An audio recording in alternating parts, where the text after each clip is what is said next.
Hi everyone, welcome back to my channel that is Soumya Jha Law in Beans. So basically we were doing the series of Indian Contract Act 1872 and इस video में हम cover करने जा रहे हैं contingent contracts. अब contingent contracts क्या होते हैं, उनके एग्जाम्पल्स, रूल्स हम इस वीडियो में सब कवर करेंगे. लास्ट वीडियो में हमने कवर किया था void agreements. Okay, so now what are contingent contracts. अब कॉन्टिंजेंट कॉन्ट्रैक्ट्स को समझने के लिए let's understand the word contingency. So contingency is basically something which is related to a future event and also which is uncertain, है ना.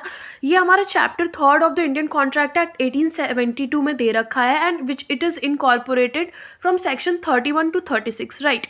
अब basically let's understand what is contingent contract. So contingent contract को समझने से पहले हम एक absolute contract को समझते हैं. एब्सोल्यूट कॉन्ट्रैक्ट क्या होता है? जहाँ पे जो प्रोमिसर है वो कुछ एक पर्टिकुलर ड्यूटी परफॉर्म करता है, एक पर्टिकुलर कॉन्ट्रैक्ट परफॉर्म करता है but without any condition, right. But at the same time हमारा कॉन्टिंजेंट कॉन्ट्रैक्ट क्या है? कॉन्टिंजेंट कॉन्ट्रैक्ट में क्या होता है कि on the other hand there are ones जहाँ पे जो प्रोमिसर है it performs its obligation only when certain conditions are met or certain conditions are fulfilled. Okay, so एक एग्जाम्पल कंसीडर करते हैं. For example in a life insurance contract जो insurer होता है वो एक सर्टन अमाउंट पे करता है अगर let's say insured dies under certain condition, right. लेकिन जो इंश्योरर है is not called into action until the event of the death of the insured happens. ये क्या है? ये कॉन्टिंजेंट कॉन्ट्रैक्ट है, राइट. लेट्स अंडरस्टैंड एक और छोटे से एग्जाम्पल से. Let's say I am a private insurer and I get into a contract with John, ठीक है. एंड जॉन मैं जॉन के साथ इस कॉन्ट्रैक्ट पे आती हूँ कि अगर लेट्स से जॉन का घर जो है वो it gets into a fire and it's burn, then I will pay an annual premium of ₹5,000. So ये क्या है? This is a future event again. So I am agreeing to pay John an amount annual premium of ₹5,000. So this is what? This is again a contingent contract. Understood? Okay, essential elements of contingent contract क्या क्या होता है? So let's understand three basically essential elements हैं. First, the implementation of a contract depends upon the occurrence और non occurrence of future event. Second, the occurrence और the non occurrence of the future event must be uncertain at the time of the agreement. And third, the future uncertain event must be collateral to the contract in question, right. सो एक simple सा example देखते हैं. Let's say A says कि he'll pay B a certain amount of money if the ship returns within the year. तो यहाँ पे क्या है कि अगर शिप जो है if it returns within the specified time then contract जो है वो enforceable होगा and if not it becomes void. So यहाँ पे what you can observe is कि जो कॉन्ट्रैक्ट है वो कॉन्टिंजेंट है and it is based on the happening और the non happening of the event, ठीक है. Okay, so now from section 32 to 36 of the Indian Contract Act, there are certain rules for the enforcement of contingent contract. Rule 1 says contract contingent on the happening of the event. Let's see this. Okay, so what does the first rule says? It says that कि जो contingent contract है, it might be based on the happening of an uncertain event, future event, right. In such cases क्या होता है कि जो promisor होता है he is liable to do और नॉट टू डू समथिंग अगर कोई इवेंट हो रहा है तो. हाउएवर जो कॉन्ट्रैक्ट है इसको आप इन्फोर्स नहीं करा सकते हो लॉ से अनलेस इवेंट जो इवेंट है दैट टेक्स प्लेस, ठीक है. If the happening of the event becomes impossible, जो इवेंट की हैपनिंग है इट बिकम्स इम्पॉसिबल, देन जो कॉन्टिंजेंट कॉन्ट्रैक्ट है इट इज़ वॉइड. एंड ये जो रूल है it is specified in section 32 of the Indian contract act, right. इसको भी एक एग्जाम्पल से समझते हैं. पीटर जो है वो प्रॉमिस करता है कि वो जॉन को ₹50,000 देगा अगर that he'll pay John ₹50,000 if John can marry Julie, ठीक है. ये क्या है? ये कॉन्टिंजेंट कॉन्ट्रैक्ट है. But let's say Julie dies because of some kind of accident और सम रीजन, राइट. सिंस यहाँ पे जो हैपनिंग है it is no longer possible because Julie died, तो यहाँ पे ये जो कॉन्ट्रैक्ट हो गया ये हमारा वॉइड हो गया. सो let's understand rule number 2. Okay, अब रूल 2 क्या कहता है? रूल 2 सेज कि contract contingent on an event non happening. पहले में हमने क्या पढ़ा था? Happening of N uncertain future event. यहाँ क्या है कि ऐसे contingent contract which might be based on the non happening of N uncertain future event. ऐसे सिचुएशन में जो प्रोमिसर होगा it will be liable to do और नॉट टू डू समथिंग अगर इवेंट डज नॉट हैपन, अगर कोई भी certain event नहीं हो रहा है तो. यहाँ पे जो कॉन्ट्रैक्ट होगा it can not be enforce by law unless happening of the event becomes impossible, ठीक है।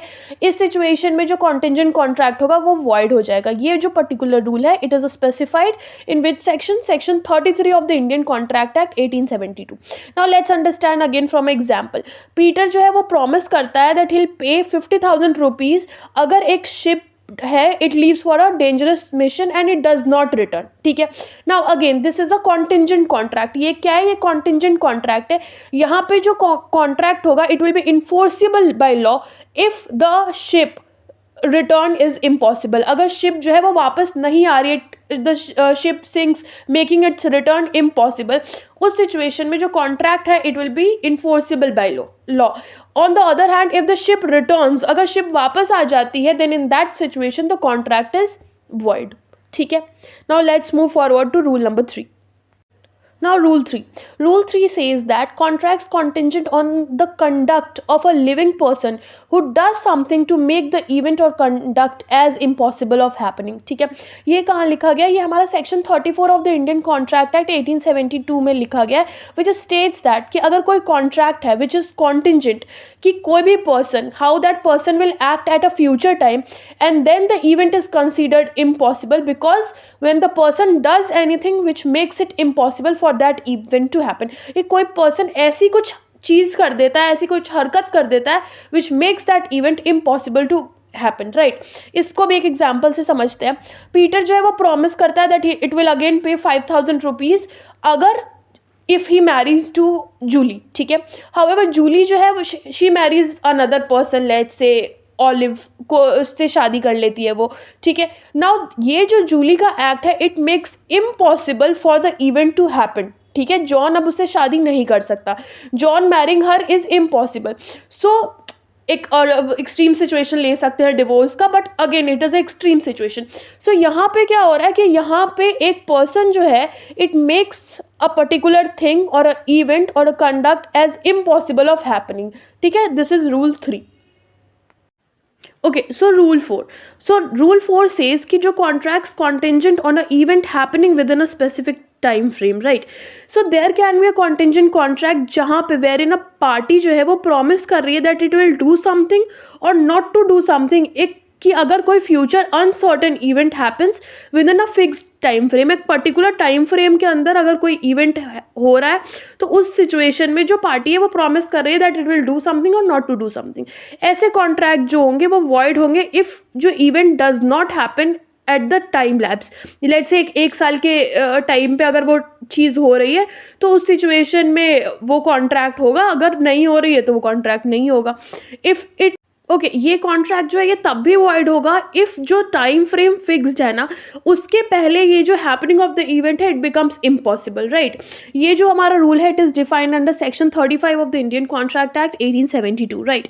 नाउ मूविंग फॉरवर्ड इसको एक एग्जाम्पल से समझते हैं। पीटर एंड जॉन के एग्जाम्पल से that Peter promises to pay John 5,000 rupees, let's say for एक शिप को लेकर वो प्रॉमिस करता है कि उसको 5,000 रुपये देगा इफ़ जो शिप है it leaves for a mission and he says कि अगर जून 2024 1 जून 2024 के पहले जो शिप है वो रिटर्न हो जाती है देन इस सिचुएशन में आई पे यू 5,000 रुपीज़, नहीं होती है then I won't pay you 5,000 rupees, ठीक है।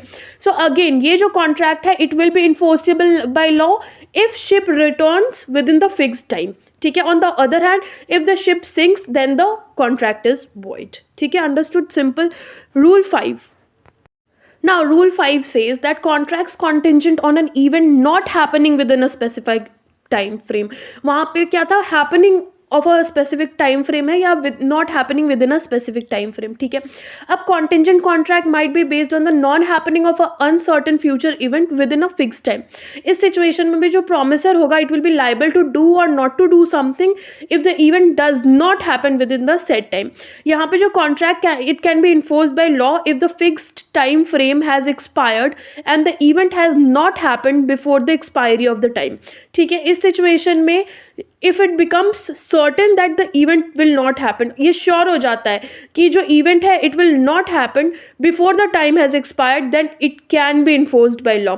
ये जो रूल है it is also given under section 35 of the of the Indian contract act. Again taking the same example, Peter जो है वो प्रॉमिस करता है जॉन को that it will pay 5,000 rupees अगर जो शिप है विच leaves for a mission it does not return from before 15 June 2024।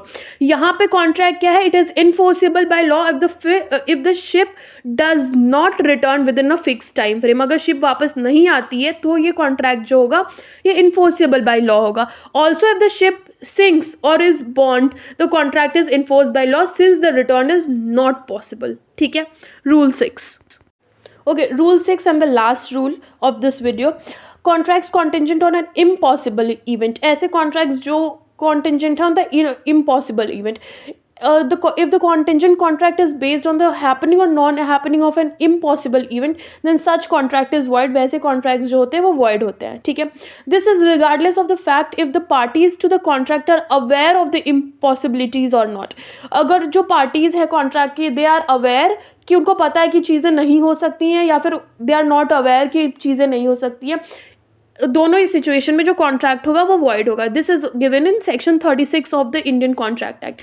Let's say Peter जो है वो जॉन को कहता है कि मैं तुम्हें 50,000 रुपीज़ दूंगा if the sun rises in the west in the next morning. So of course we know that this is impossible.